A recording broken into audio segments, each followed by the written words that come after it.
Do it yourself. Today we're going to tell you how to quickly and easily install the L-SD linear diffuser.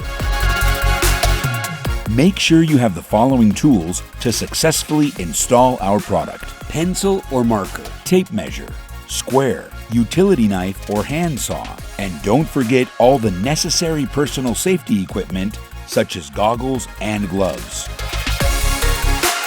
Use the pencil, tape measure, and square for the measurements you need at the installation point. Next, use the utility knife or saw to make the cut you need. Remove the excess material and the installation area will be ready.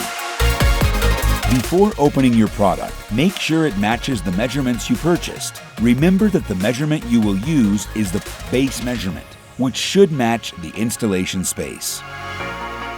Remove the product from its package and use the fastening screws to install it. Ensure that you tighten the screws using a screwdriver according to the desired product position. If necessary, apply silicone around the product's edge to prevent possible leaks. I hope this video has been helpful. If you have any questions, please contact us or leave us your comments. Quick and easy.